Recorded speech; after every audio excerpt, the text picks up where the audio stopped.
श्री गणेशाय नमः। श्री सरस्वती माते नमः। श्रीमद् भागवत महापुराण की जय। जय जय श्री राधे श्याम। श्रीमद् भागवत महापुराण द्वितीय खंड 10वां स्कंद 13वां अध्याय ब्रह्मा जी का मोह और उसका नाश। श्री सुखदेव जी कहते हैं, परीक्षित तुम बड़े भाग्यवान हो। भगवान के प्रेमी भक्तों में तुम्हारा स्थान श्रेष्ठ है, तभी तो तुमने इतना सुंदर प्रसन्न किया है। यूँ तो तुम्हें बार बार भगवान की लीला कथाएं सुनने को मिलती है, फिर भी तुम उनके संबंध में प्रसन्न करके उन्हें और भी सरस और भी नूतन बना देते हो। रसिक संतों की वाणी, कान और हृदय भगवान की लीला के गान, श्रवण और चिंतन के लिए ही होते हैं। उनका यह स्वभाव ही होता है कि वे क्षण प्रतिक्षण भगवान की लीलाओं को अपूर्व रसमयी और नित्य नूतन अनुभव करते रहे। ठीक वैसे ही जैसे लंपट पुरुषों को स्त्रियों की चर्चा में नया नया रसदान पड़ता है। परीक्षित, तुम एकाग्र चित्त से श्रवण करो। यद्यपि भगवान की यह लीला अत्यंत रहस्यमयी है, फिर भी मैं तुम्हें सुनाता हूँ, क्योंकि दयालु आचार्य गण अपने प्रेमी शिष्यों को गुप्त रहस्य भी बतला दिया करते हैं। यह तो मैं तुमसे कह ही चुका हूँ कि भगवान श्री कृष्ण ने अपने साथी ग्वाल बालों को मृत्यु रूप अघासुर के मुंह से बचा लिया। इसके बाद वे उन्हें यमुना के पुलिन पर ले आए और उनसे कहने लगे, मेरे प्यारे मित्रों, यमुना जी का यह पुलिन अत्यंत रमणीय है। देखो तो सही, यहाँ की बालू कितनी कोमल और स्वच्छ है। हम लोगों के लिए खेलने की तो यहाँ सभी सामग्री विद्यमान है। देखो, एक और रंग बिरंगे कमल खिले हुए हैं और उनकी सुगंध से खींचकर भौरे गुंजार कर रहे हैं, तो दूसरी ओर सुंदर सुंदर पक्षी बड़ा ही मधुर कलरव कर रहे हैं, जिसकी प्रतिध्वनि से सुशोभित वृक्ष इस स्थान की शोभा बढ़ा रहे हैं। अब हम लोगों को यहाँ भोजन कर लेना चाहिए, क्योंकि दिन बहुत चढ़ाया है और हम लोग भूख से पीड़ित हो रहे हैं। बछड़े पानी पीकर समीप धीरे धीरे हरी हरी घास चरते रहे। ग्वाल बालों ने एक स्वर से कहा, ठीक है ठीक है। उन्होंने बछड़ों को पानी पिलाकर हरी हरी घास में छोड़ दिया और अपने अपने छीके खोल खोल कर भगवान के साथ बड़े आनंद से भोजन करने लगे। सबके बीच में भगवान श्री कृष्ण बैठ गए। उनके चारों ओर ग्वाल बालों ने बहुत सी मंडलाकार पंक्तियां बना ली और एक से एक सटकर बैठ गए। सबके मुंह श्री कृष्ण की ओर थे और सबकी आंखें आनंद से खिल रही थी। वन भोजन के समय श्री कृष्ण के साथ बैठे हुए ग्वाल बाल ऐसे शोभायमान हो रहे थे मानो कमल की कर्णिका के चारों ओर उसकी छोटी छोटी पंखुड़ियां सुशोभित हो रही हो। कोई पुष्प तो कोई पत्ते और कोई कोई पल्लव, अंकुर, फल, छीके, छाल एवं पत्थरों के पात्र बनाकर भोजन करने लगे। भगवान श्री कृष्ण और ग्वाल बाल सभी परस्पर अपनी अपनी भिन्न भिन्न रुचि का प्रदर्शन करते। कोई किसी को हंसा देता तो कोई स्वयं ही हंसते हंसते लोटपोट हो जाता। इस प्रकार वे सब भोजन करने लगे। उस समय श्री कृष्ण की छटा सबसे निराली थी। उन्होंने मुरली को तो कमर के फेट में आगे की ओर खोस लिया था, सींगी और बेंत बगल में दबा लिए थे। बाएं हाथ में बड़ा ही मधुर घृत मिश्रित दही भात का ग्रास था और अंगुलियों में अदरक, नींबू आदि के अचार मुरब्बे दबा रखे थे। ग्वाल बाल उनको चारों ओर से घेर कर बैठे हुए थे और वे स्वयं सबके बीच में बैठकर अपनी विनोद भरी बातों से अपने साथी ग्वाल बालों को हंसाते जा रहे थे। जो समस्त यज्ञों के एकमात्र भोक्ता है, वे ही भगवान ग्वाल बालों के साथ बैठकर इस प्रकार बाल लीला करते हुए भोजन कर रहे थे और स्वर्ग के देवता आश्चर्यचकित होकर यह अद्भुत लीला देख रहे थे। भरत वंश शिरोमणि इस प्रकार भोजन करते करते ग्वाल बाल भगवान की इस रसमयी लीला में तन्मय हो गए। उसी समय उनके बछड़े हरी हरी घास के लालच से घोर जंगल में बड़ी दूर निकल गए।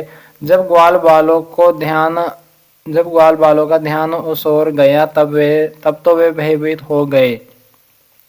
उस समय अपने भक्तों के भय को भगा देने वाले भगवान श्री कृष्ण ने कहा, मेरे प्यारे मित्रों, तुम लोग भोजन करना बंद मत करो, मैं अभी बछड़े को लिए आता हूँ।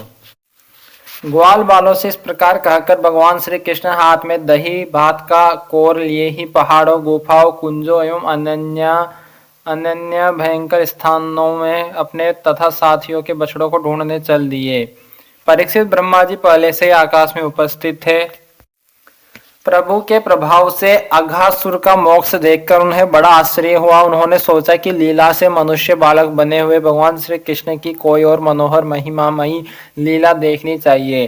ऐसा सोचकर उन्होंने पहले तो बछड़ों को और भगवान श्री कृष्ण के चले जाने पर ग्वाल बालों को भी अन्यत्र ले जाकर रख दिया और स्वयं अंतर्धान हो गए। अंततः वे जड़ कमल की ही तो संतान है। भगवान श्री कृष्ण बछड़े न मिलने पर यमुना जी की पुलीन पर लौट आए, परंतु यहाँ क्या देखते कि ग्वाल बाल भी नहीं है। तब उन्होंने वन में घूम घूम कर चारों ओर उन्हें ढूंढा, परंतु जब ग्वाल बाल और बछड़े उन्हें कहीं न मिले तब वे तुरंत जान गए कि यह सब ब्रह्मा की करतूत है। वे तो सारे विश्व के एकमात्र ज्ञाता है। अब भगवान श्री कृष्ण ने बछड़ों और ग्वाल बालों की माताओं को तथा ब्रह्मा जी को भी आनंदित करने के लिए अपने आप को ही बछड़ों और ग्वाल बालों दोनों के रूप में बना लिया, क्योंकि वे ही तो संपूर्ण विश्व के कर्ता सर्वशक्तिमान ईश्वर है। परीक्षित वे बालक और बछड़े संख्या में जितने थे, जितने छोटे छोटे उनके शरीर थे, उनके हाथ पैर जैसे जैसे थे, उनके पास जितनी और जैसी छड़िया सिंगी बांसुरी पत्ते और छीके थे जैसे, और जितने वस्त्र आभूषण थे, उनके शील स्वभाव गुण नाम रूप और अवस्थाएं जैसी थी। जिस प्रकार वे खाते पीते और चलते थे, ठीक वैसे ही और उतने ही रूपों में सर्वस्वरूप भगवान श्री कृष्ण प्रकट हो गए। उस समय यह संपूर्ण जगत विष्णु रूप है। यह वेदवाणी मानो मूर्तिमती होकर प्रकट हो गई। सर्वात्मा भगवान स्वयं ही बछड़े बन गए और स्वयं ही ग्वाल बाल अपने आत्मस्वरूप बछड़ों को अपने आत्मस्वरूप ग्वाल बालों के द्वारा घेर कर अपने ही साथ अनेकों प्रकार के खेल खेलते हुए उन्होंने व्रज में प्रवेश किया। परीक्षित जिस ग्वाल बाल के जो बछड़े थे, उन्हें उसी ग्वाल बाल के रूप से अलग अलग ले जाकर उसकी बाखल में घुसा दिया और विभिन्न बालकों के रूप में उनके भिन्न भिन्न घरों में चले गए। ग्वाल बालों की माताएं बांसुरी की तान सुनते ही जल्दी से दौड़ आई। ग्वाल बाल बने हुए परब्रह्म श्री कृष्ण को अपने बच्चे समझकर हाथों से उठाकर उन्होंने जोर से हृदय से लगा लिया। वे अपने स्तनों से वात्सल्य स्नेह की अधिकता के कारण सुधा से भी मधुर और आसव से भी मादक चुचुआता हुआ दूध उन्हें पिलाने लगी।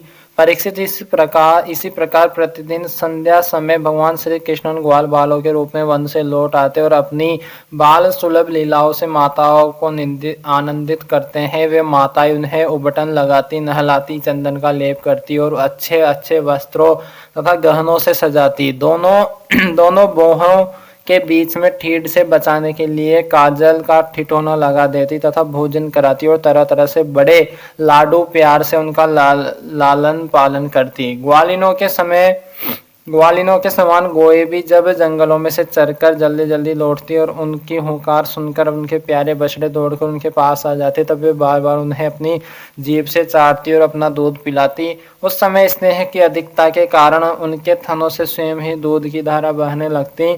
इन गायों और ग्वालिनों का मातृभाव पहले जैसा ही ऐश्वर्य ज्ञान रहित और विशुद्ध था। हाँ, अपने असली पुत्रों की अपेक्षा इस समय उनका स्नेह अवश्य अधिक था। इसी प्रकार भगवान भी उनके पहले पुत्रों के समान ही पुत्र भाव दिखला रहे थे, परंतु भगवान में उन बालकों को जैसा मोह का भाव नहीं था कि मैं इनका पुत्र हूँ। अपने अपने बालकों के प्रति व्रजवासियों की स्नेह लता दिन प्रतिदिन 1 वर्ष तक धीरे धीरे बढ़ती ही गई। यहाँ तक कि पहले श्री कृष्ण में उनका जैसा असीम और अपूर्व प्रेम था, वैसे ही अपने इन बालकों के प्रति भी हो गया। इस प्रकार सर्वात्मा श्री कृष्ण बछड़े और ग्वाल बालों के बहाने गोपाल बनकर अपने बालक रूप से वत्स रूप का पालन करते हुए 1 वर्ष तक वन और गोष्ठ में क्रीड़ा करते रहे। जब 1 वर्ष पूरा होने में 5-6 रातें शेष थी, तब एक दिन भगवान श्री कृष्ण बलराम जी के साथ बछड़ों को चराते हुए वन में गए। उस समय गोए गोवर्धन की चोटी पर घास चर रही थी। वहां से उन्होंने ब्रज के पास ही घास चरते हुए बहुत दूर अपने बछड़ों को देखा। बछड़ों को देखते ही गौ का वात्सल्य स्नेह उमड़ आया। वे अपने आप की सुध बुध खो बैठी और ग्वालों के रोकने की कुछ भी परवाह न कर जिस मार्ग से वे न जा सकते थे, उस मार्ग से हुंकार करती हुई बड़े वेग से दौड़ पड़ी। उस समय उनके थनों से दूध बहता जाता था और उनकी गर्दनें सिकुड़कर ढील से मिल गई थी। वे पूंछ तथा सिर उठाकर इतने वेग से दौड़ रही थी कि मालूम होता था मानो उनके 2 ही पैर हैं। जिन गौों के और भी बछड़े हो चुके थे वे भी गोवर्धन के नीचे अपने पहले बछड़ों के पास दौड़ आई और उन्हें स्नेहवश अपने आप बहता हुआ दूध पिलाने लगी।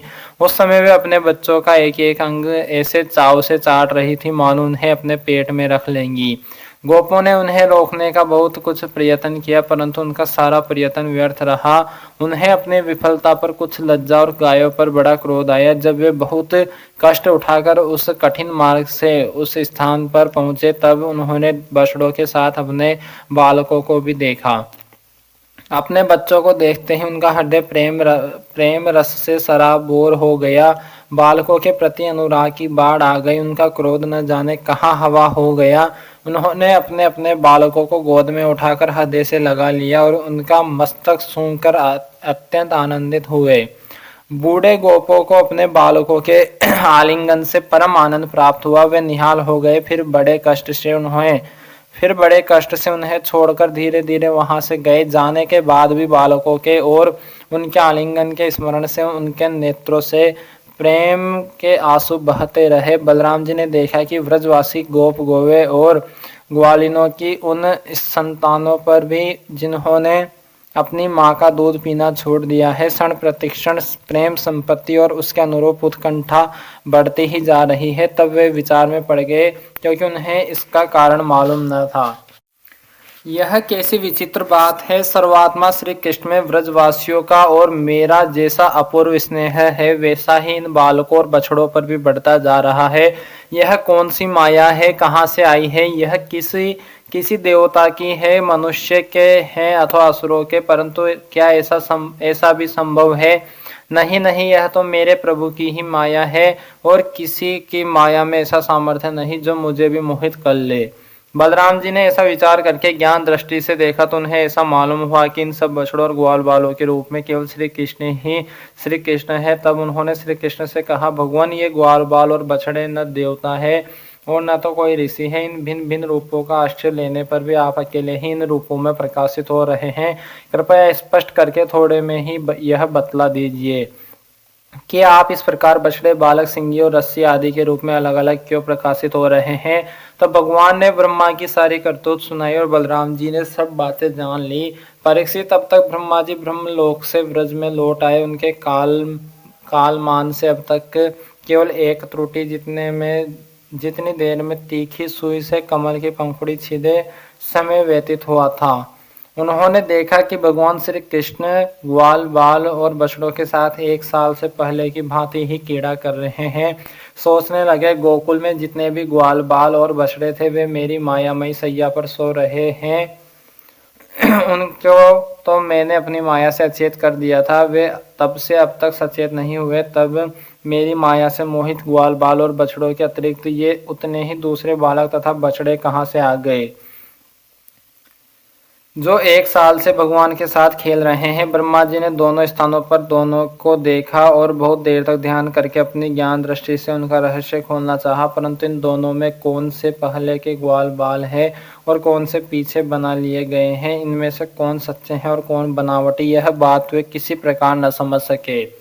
भगवान श्री कृष्ण की माया में तो सभी मुग्ध हो रहे हैं परंतु कोई भी माया मोह भगवान का स्पर्श नहीं कर सकता। ब्रह्मा जी उन्हीं भगवान श्री कृष्ण को अपनी माया से मोहित करने चले थे किंतु उनको मोहित करना तो दूर रहा, वे अजन्मा होने पर भी अपनी ही माया से अपने आप मोहित हो गए।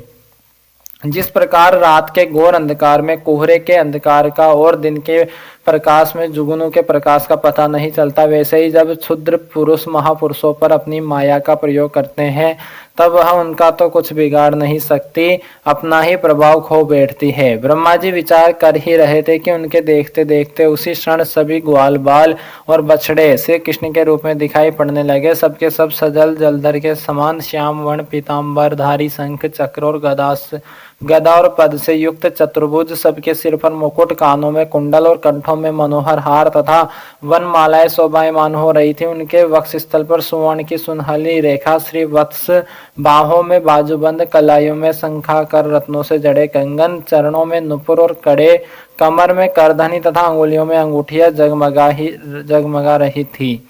वे नक्शे सिख तक समस्त अंगों में कोमल और नूतन तुलसी की मालाएं जो उन्हें बड़े भाग्यशाली भक्तों ने पहनाई थी धारण किए हुए थे। उनकी मुस्कान चांदनी के समान उज्जवल थी और रत्नारे नेत्रों की कटाक्षपूर्ण चितवन बड़ी ही मधुर थी। ऐसा जान पड़ता था मानो वे इन दोनों के द्वारा सत्वगुण और रजोगुण को स्वीकार करके भक्त जनों के हृदय में शुद्ध लालसाएं जगाकर उनको पूर्ण कर रहे हैं।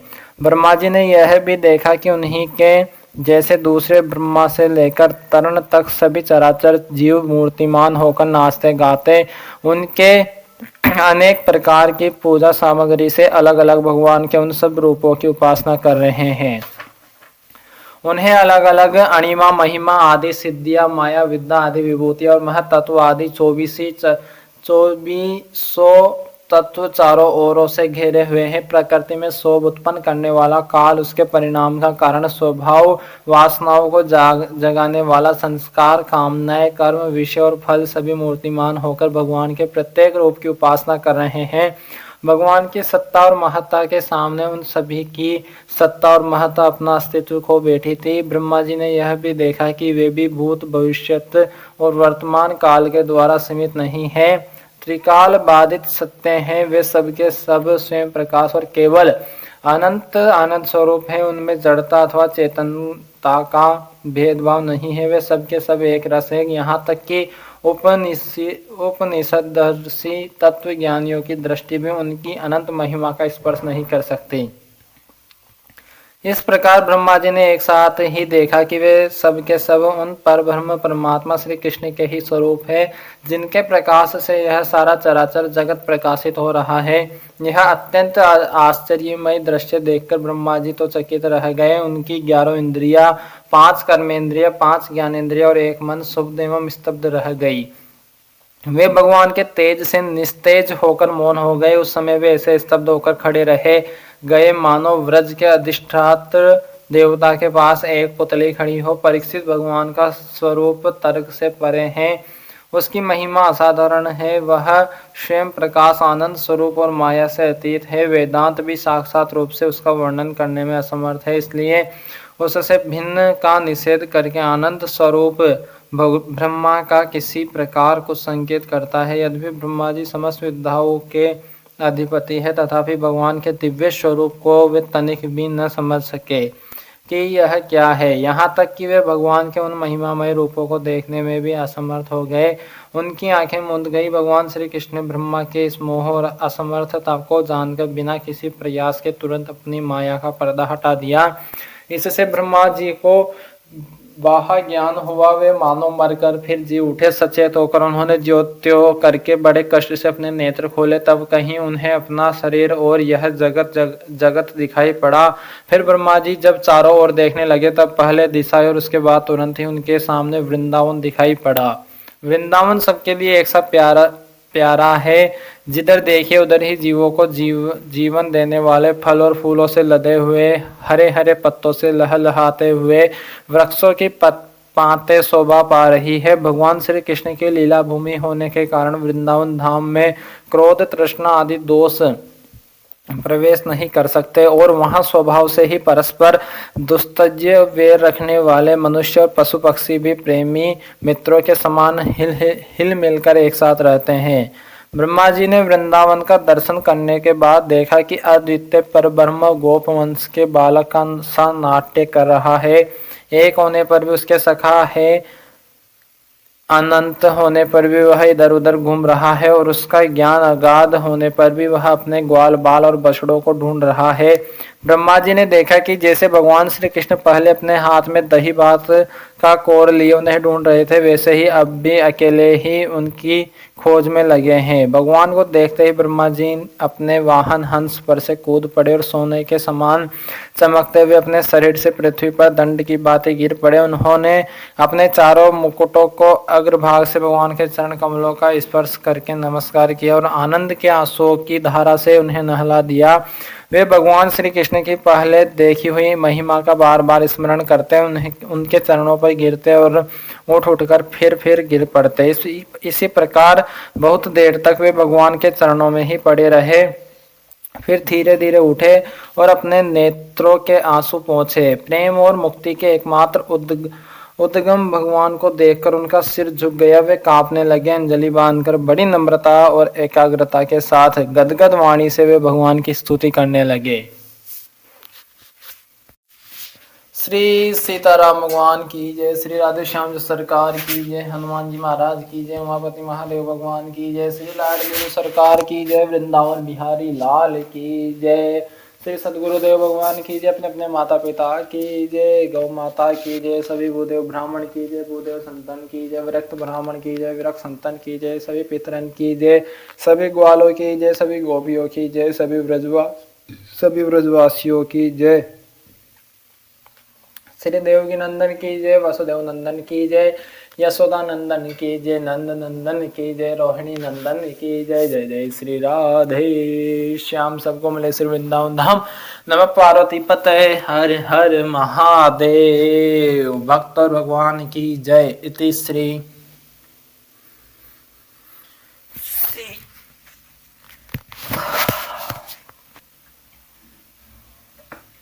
ओम इंद्राय नमः, ओम शक्राय नमः।